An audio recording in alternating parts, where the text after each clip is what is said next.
Tyler Kolek. 34th pick in the draft. The Knicks traded a few second-round picks to the Portland Trail Blazers to acquire Kolek and then paid him. I think that it's the highest guaranteed money for a second-round pick. What were your impressions of Kolek through his tenure at Marquette and the few summer league games with the Knicks? Well, I love that pick, and it made all the sense in the world. During the mock draft portion of it, being projected with him, he fits Tom Thibodeau. I mean, there's no doubt about that. I've been close to that program, especially more the last couple of years, because we've had different reunions back there for our Final Four team and being back to speak to their team and see practice. So you grow to watch him more and you grow to love him. And I just think what he does is it benefits everybody. And he's improved numerous ways since he was with Shaka Smart at Marquette. He's a much better shooter. He goes to his right much better. He plays with his eyes up all the time. He's a precision passer. He's going to take some chances, but more often than not, they're going to be precision. He's going to deliver the ball on time, on target. There were two things that I thought he was as good at as anybody in the draft, was making layups and throwing pocket passes. And now I think as you watch all his summer league clips, the adjustment he's going to have to make is getting it off his hip just a little bit quicker.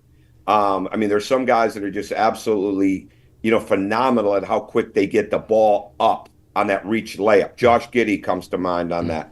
Tyrese Maxey comes to mind on that. And Tyler Kolek may not have to have that quickness, but he's got to have that kind of acceleration with the ball. And I think he'll get that. I think he even saw it in the summer leagues. He started adjusting to different lengths and things like that. But he can deliver the ball. He can defend. He wins. He's tough. He's competitive. I know from being around there and talking to those coaches, he was in that gym all the time.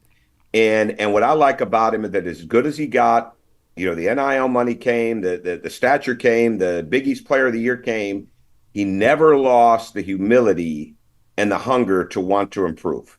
And sometimes when you're young in college, that's not as easy as it seems, because it's all coming at you, and all of a sudden you're kind of like, you go to George Mason, you don't expect in a couple of years you're going to end up being Big East Player of the Year. It's just not how it works.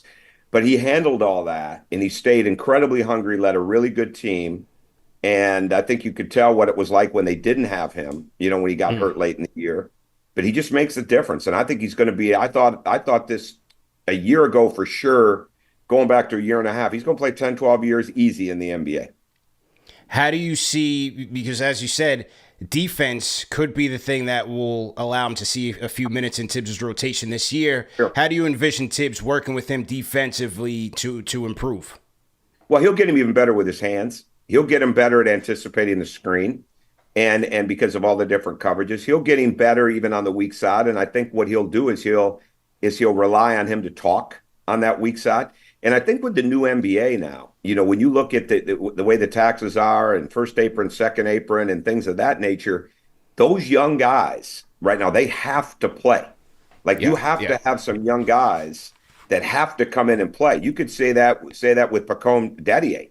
Those guys at some point, because of the way the season is and because of what they cost versus what a 8 to 10 year veteran costs on your team right now with the tax situation, they're going to get them ready. And that's a situation where Tom is in an upper echelon of NBA coaches in the sense that if you're not committed to the teaching of your young players and putting them in tough situations, and maybe not necessarily in the games early on, but putting them in hold them accountable situations in practice, you're missing the boat.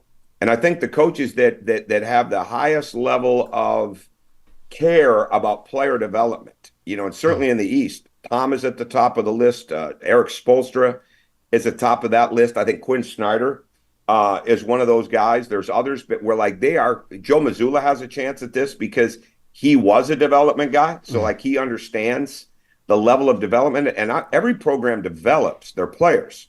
But if it's got to come either from the general manager, president, or the head coach on the demands and trickle down to everybody else. And Tom is one of those guys that's never been afraid to get out there and work with those guys on his own. And I think that's part of what makes him who he is. And so he knows what development's supposed to look like. He's going to demand it. And I think he's going to have younger guys more ready to play a lot of times than some of these other guys in the NBA will.